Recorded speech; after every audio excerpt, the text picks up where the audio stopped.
지난 금요일 뉴욕 증시를 수놓았던 뜨거운 종목과 인사이트를 정리해봅니다. 이항영의 월가이드 시작합니다. MTN 이항영 전문위원 나오셨습니다. 안녕하십니까? 네, 안녕하세요. 네, 안녕하십니까? 자, 오늘의 핫스탁 첫 번째 핫스탁은요. 아마존입니다. 기승전 클라우드. 이번 실적 시즌 가장 핵심 키워드가 클라우드 아닐까 싶습니다. 지난주에 아마존 실적 발표 이후에는 주가가 좀 변동성이 있었는데 그 클라우드 자신감을 피력하면서 결국 본장에서 급등하는 기염을 토했습니다. 어떻게 보셨습니까? 네, 맞습니다. 아마존은 지난주 금요일 날 새벽에 실적을 발표했죠. 우리나라 시간으로요. 그렇죠. 그때 이후부터 주가가 그 시간에서도 좀 또 올랐다가 떨어졌다가 또 다시 올라가면서 정부장에서 올라가는 아주 특이한 모습을 보여줬는데요. 실적 발표 그 자체보다는 그 이후에 있었던 어닝콜에서의 NDGS의 발언들 그리고 그에 대한 월가 평가가 좀 사뭇 달랐다라고 일단 먼저 좀 이해하시면 되겠습니다. 예. 발표한 수치를만 보면 AWS 매출, 그러니까 클라우드의 매출이 예상을 하회한 것도 맞고요. 매출 가이던스도 눈높이를 약간 못 맞춘 것도 맞는데요. 문제는 주가가 왜 올라갔냐라는 것에서부터 출발해야 될 것 같습니다.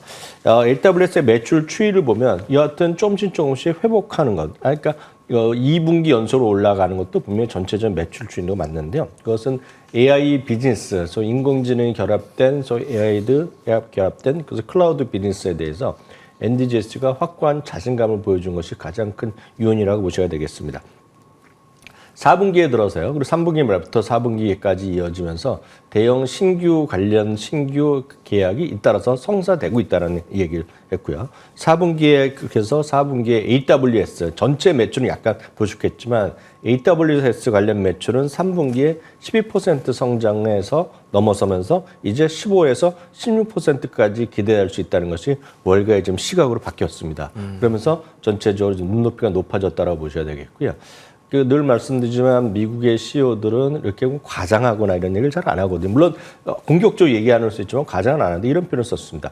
엄청나게 빨리 지금 소위 AI 관련된 비즈니스로 돈을 벌고 있다. 그런 얘기를 했습니다. 그래서 수십억 달러를 계속 돈을 벌어들여서 그 분야에서 벌어들일 수 있다는 자신감을 필요했다는 것인데요. 특히 이걸 모든 것을 이번 실적 시즌의 3대 클라우드 시장 업체들의 추이를 보면 제일 위에 있는 것이 바로 애저입니다. 그러네요. 그래서 마이크로소프트인데요. 마이크로소프트 상당히 주가가 분전했는데 이것은 증가율 자체가 하락에서 좀 돌아선 것이 확인된 회사가 되겠고요. 두 번째는 증가율 자체는 높았지만은 그 아마존보다 높았지만 계속해서 하향한 것이 바로 구글이 되겠습니다. 그래서 구글은 재미없었고요. 제가 그림 한번 다시 한번 보여주시면 좋겠는데요.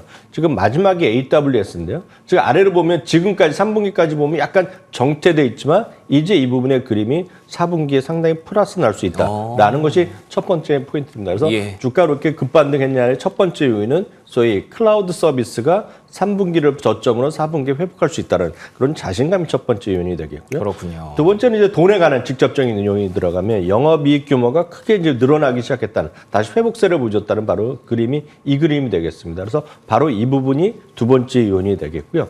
늘 말씀드리지만 미국 주식을 투자할 때 가장 중요한 지표가 몇 가지 있는데요. 그 중에 하나가 ROE 같은 것이 있을 것이고 또 하나가 이제 순현금 흐름이 되겠는데요. 순현금 흐름이 3분기 연속 마이너스여다가 지난 분기 약간 소폭으로 올라섰고 이거는 상당히 많이 늘어나는 모습으로 바뀌었거든요. 그 바로 이 순현금률이 개선되면서 이제 소위 아마존이 다시 본격 탄력적인 회복세를 보일 수 있다. 이런 자신감이 주가의 어떤 판단의 근거가 됐다라고 보셔야 되겠고요.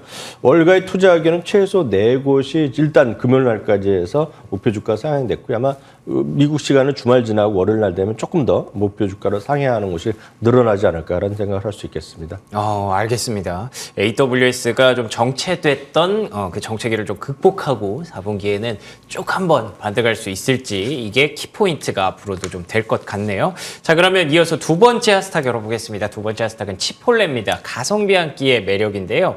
아무리 인플레이션이라도 아무리 경기가 떨어지고 지갑이 얇아져도 먹을 건 먹어야 되잖아요. 그렇기 때문에 또 이 기업의 메리트가 좀 빛나는 것 같습니다.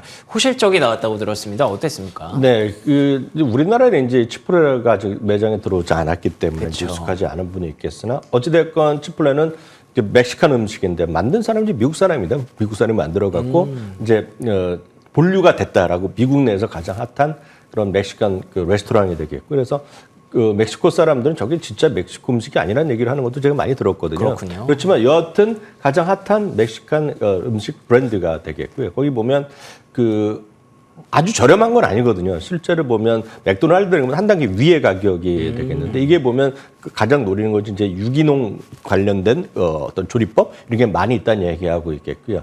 그리고 빨리빨리 이제 물건을 주문해서 바로 받아서 먹을 수 있고 쉽게 얘기해서 여러분들이 대학교나 이런 카페테리아에 가면 이제 줄 서서 쭉 따라서 받아서 물건 마지막에 계산하는 거 있지 않습니까? 그러니까 기다려서 먹는 것이 아니라 바로 쭉 받아오면서 흘러가는 흐름이기 때문에 손님들 상당히 많고 좋아하는 것도 분명하다라고 보셔야 되겠는데요. 여하튼 주당 이익도 지금 18% 가까이 늘어났고요. 매출도 11% 늘어나면서 두 개 다 실적은 긍정적인 실적이 났습니다. 동일 점포 매출도 5% 정도 늘어난 것이 바로 치폴레가 되겠는데요. 실제로 보면 치폴레 가격이 절대 맥도날드 이런 거면서 비싼 것은 아니지만 그래도 팔리고 있다는 데 주목하셔야 될 것 같고요. 이제 가격을 계속 올려놨는데 올해는 또 제법 가격 올리지 않았는데 내년에 또 다시 올릴 가능성이 있다는 얘기를 그렇군요. 했거든요. 그러면서 가격의 인상 이런 것들이 결국은 추가적인 어떤 실적에 대한 향상에 대한 기대감으로 일단 이해하시면 좋겠습니다.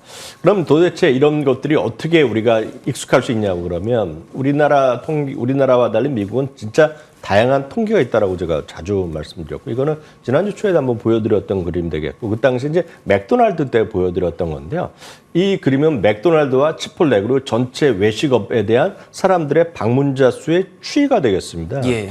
어찌됐건 지금 인플레이션이 심하고 경기에 대한 위축 그리고 특히 최근에 10월부터는 학자금 대출 이제 갚아야 된다고 이제 다들 아시잖아요. 예. 그러니까 모든 사람이 해당되는 건 아니지만 갚는 사람들이 한 6천만 명 정도 이상 된다고 알려져 있고요. 평균적으로 270에서 80달러 정도를 낸다고 하고 있거든요. 그러니까 뭐라도 줄이는데 가장 쉽게 줄인 것 중에 하나가 외식을 줄일 수 있겠죠. 그래서 저렴하게 먹고 집에서 해 먹고 이런 것들이 좀 있을 수는 있습니다. 일단 보면은요. 근데 보시면 제일 오른쪽에 보면 노란색은 전체 외식업입니다. 전체 외식업이 올해 들어서 큰 재미가 없었습니다. 그러니까 계속 마이너스 갔었고 7월 달에 잠깐 회복했었고 7, 8, 9월 동안 계속해서 마이너스 폭이 컸던 회사가 되겠고요. 제일 왼쪽에 좀 진한 파란색 여러분들 화면에 보시기에 맥도날드입니다. 그래서 그러네요. 맥도날드가 9월 7, 8, 6, 7, 8월까지 5, 6, 7은 계속 좋았지만 8, 9월에 크게 줄어들었다는 것이 바로 맥도날드인데요. 치폴레는 성장 증가율, 전년 동기 대비 증가율이 전체적으로 감소했지만 아직까지 마이너스 난 적이 없거든요. 그러니까요. 그게 바로 치폴레의 인기 요인이다라고 일단 이해하시면 되겠습니다. 금년 이후의 주가 흐름만 보더라도 S&P보다 탁월한 주가 움직임을 보여주고 있고 특히 이거는 항상 이제 결국 주가를 워낙 고가에 형성돼 있기 때문에 주식 분할에 대한 것들을 요구를 많이 하고 있는데 어찌됐건 그거는 회사 측에서 하는 거니까 저희가 함부로 얘기할 수 없는 것이 되겠고요. 10월 이후 목표 주가는 지금 최근에 어떤 말씀드렸던 소비 위축 우려로 한 5군데가 목표 주가를 내렸거든요. 근데 오히려 지금 뚜껑을 열고 보니까 이게 아닌가다 하면서 오히려 목표 주가를 다시 올리는 그런 추세가 됐다라고 일단 이해하시면 되겠습니다. 알겠습니다. 뭐 우리나라에는 들어와 있지 않아서 조금 거리가 멀게 느껴질 수 있지만 맥도날드의 아성을 위협하고 있는 존재다라고 하면 여러분들도 바로 이해가 되시지 않을까 싶습니다. 저력 있는 기업이네요. 자, 세 번째 핫스탁 열어보겠습니다. 세 번째 핫스탁은 JP모건입니다. 월가 황제가 은퇴를 준비하는 걸까요? 20년 만에 처음이랍니다. 제이미 다이먼 CEO가 내년 100만 주부터 시작해서 860만 주를 단계적으로 매각한다고 알려졌습니다. 어떻게 보세요? 이거 은퇴 맞나요? 그 은퇴한 거는 우리가 뭐 예단할 수는 없죠. 모르죠. 다만 네. 이분의 이제 직업은 CEO라고 제가 말씀드렸잖아요. 예. 그래서 이분이 그러니까 쉽게 얘기해서 20세기 말부터 지금 CEO를 했었거든요. 여러 군데 하면서 뱅크 오브 아메리카도 CEO였었고요. 그게 이제 옮기고 하면서 JP 모건도 좀 CEO가 됐다라고 이해하셔야 되겠습니다. 그래서 앞으로 이분의 그 자기의 은퇴 이후의 계획까지 우리가 알 수는 없으나 그렇죠. 이분은 참고적으로 궁금하신 분을 위해 말씀드리면 이분은 이제 성향 자체는 민주당 성향으로 좀 알려져 있고요. 늘상 대통령 선거 있을 때마다 차기 대통령 후보군으로 항상 얘기 나오는 얘기입니다. 근데 한 번도 이분은 이제 자기가 정치하겠다 얘기한 적이 없었고 자기를 만족한다는 얘기했는데 특이하게 올 봄에 한 행사 이런 쪽에서 이런 얘기를 했습니다. 자기는 현재 CEO의 직업에 만족한다. 다만 은퇴 이후에는 퍼블릭 서비스에 저희가 할 마음이 있다 얘기했거든요. 퍼블릭 서비스라는 건 공직이란 얘기고 그렇죠. 이분이 물론 상원이나 하원이나 다른 거 알 수 있겠지만 많은 사람들이 이제 정치하면 대통령을 도전한다. 그런 생각이 분명 있는 건 분명합니다. 흥미롭네요. 그렇지만 우리가 뭐 예견할 수 없겠고 은퇴를 언제 시점 모르겠으나 지금 얘기 나온 거는 일단 이분이 한 900만 주 정도를 갖고 있는데요. 이 중에 100만 주를 일단 주식을 파는데 이 미국 사람의 그런 그 어떤 투명한 어떤 공시나 이런 것들 계획인데 지금 당장 파는 것이 아니라 내년에 팔겠다는 얘기입니다. 그래서 그 미리 좀 알려주는 그래서 예. 아마 우리나라의 주식 그런 문화 대주일보 팔고 뭐 그 비난 받는 거랑은 상당히 다른 거를 그러네요. 보여준 네. 인물이라고 일단 보셔야 되겠고요. 그 파는 이유에 대해서는 공식적으로 얘기한 건 두 가지 요약입니다. 분산 투자라고 얘기하고 있습니다. 그러니까 그 금융 자기네 전체 자산에서 좀 디스트리뷰션이라고 얘기했습니다. 그래서 이분이 무슨 부동산을 살 수도 있는 것이고 어찌됐건 정확한 우리가 확대 해석할 수 없는 것이 되겠고 분산 투자가 있겠고 두 번째는 세금 납부 이슈가 있다고 얘기했습니다. 그러면 세금 납부 이슈도 이분의 개인적인 사정이기 때문에 이거를 한 번에 다 팔았을 게 문제도 있을 것이고요. 지금 당장 언제 팔지 모르겠지만 세금 납부 이슈. 그래서 이거는 두 가지는 공식적으로 JP모건에서 한 얘기. 그러니까 나머지는 뭐 은퇴한다 뭐 이런 것들은 다 해석이고요. 일단 내용은 딱 두 가지라고 있다라고 보셔야 되겠습니다. 그렇군요. 근데 이제 문제는 왜 주가 떨어졌느냐. 뭐 이분이 지금 파는 것 자체가 전체 JP모건에서 큰 수량은 아니잖아요. 네. 근데 이분이 여태까지 무슨 스탁 옵션 받은 말고 진짜 시장에서 직접 산 적이 있습니다. 그래서 다 공개하거든요. 이분이 3번을 샀거든요. 3번을 산 게 2008년, 9년 리만 사태 때 샀고요. 2010년 때도 약간 어려웠을 때, 2016년 때도 다시 리세션 장치 들어왔을 때인데요. 그때 3번이 공교를 했기에도 보시면 주가 저점이었다는 거거든요. 근데 이번에 처음으로 한번 팔겠다고 얘기한 거가 이 사람은 고점이라고 생각하시는 것이 아니냐라는 해석을 하는 사람이 있는데 그거는 그럴 수 우리가 있죠. 해석일 뿐이고 이분은 3번을 시장에서 산 적이 있다. 샀을 때가 공교롭게도 저점 수준이었다라는 것까지가 팩트다라고 이해하시면 되겠습니다. 알겠습니다. 굉장히 좀 흥미롭네요. 앞으로도 여러 가지 얘기가 나올 것 같은 제이미 다이먼 CEO의 움직임입니다. 계속해서 JP모건의 주가에 영향을 얼마나 줄지도 궁금한 관전 포인트로 지켜보시죠. 자, 그러면 이어서 인사이트 오늘 한번 확인해 보도록 하겠습니다. 골드만삭스의 강한 기업, 약한 기업. 지금 시기와 관련해서 얘기를 하는 걸까요? 네, 맞습니다. 늘 말씀드리지만 지금 시장 자체는 어렵다고 보셔야 될 것 그렇죠. 같습니다. 그리고 네. 아무리 실적 시즌에 상당히 성과가 퍼포먼스가 좋게 나오고 있고요. 지금 3분기에 대한 지금 현재 진행되는 실적 전망이 전전주에 비해서 전주에 다시 플러스로 바뀌었습니다. 팩트셋으로. 그래서 기회 되면 다음 기회에 말씀드리겠지만 한 2.7% 정도가 지금까지 기준으로 플러스 나오고 있기 때문에 눈높이가 주가 실적은 상당히 좋게 나오고 있고요. 특히 빅테크가 물론 이번 주에 애플이 하나 남았지만 테슬라를 제외하고는 지금 상당히 마진율이 좋게 나오고 있거든요. 그래서 실적은 좋게 나오고 있지만 주가는 흘러내리고 있습니다. 가장 큰 요인은 어찌된 이유가 됐건 간에 밸류에이션입니다. 금리가 올라가고 있는 분위기였기 때문에 PER은 낮아질 수밖에 없는 건 뭐 분명한 현실이 되겠고요. 두 번째는 아무리 그게 밸류에이션이 높다 낮다 하더라도 더 무서운 것은 전쟁의 확대잖아요. 그렇죠. 그러니까 전쟁 확대라는 것이 있기 때문에 지금 쉽지는 않습니다. 그럼에도 불구하고 주시장은 장기적으로 보면 괜찮다는 믿음은 여전히 실적에 대한 것을 근거를 한다라고 참고하시면 좋을 것 같고요. 그렇게 됐을 경우 지금 시장은 아무리 어려워져도 버틸 수 있는 기업을 가는 겁니다. 그래서 저희가 퀄리티 기업이라는 얘기했고 과매도 기업도 여러 번 소개해드렸고 다양한 걸 소개해드렸는데 그런 관점에서 골드만삭스의 데이빗 코스틴 이 사람이 수석 투자 전략가인데요. 이분도 역시 강한 기업을 가야 된다. 여기서 강하다는 것이 스트롱 밸런스 이슈인데 이게 어찌 보면 퀄리티랑 거의 비슷한 개념이라고 그런 것 같아요. 일단 예. 보시면 좋을 것 같습니다.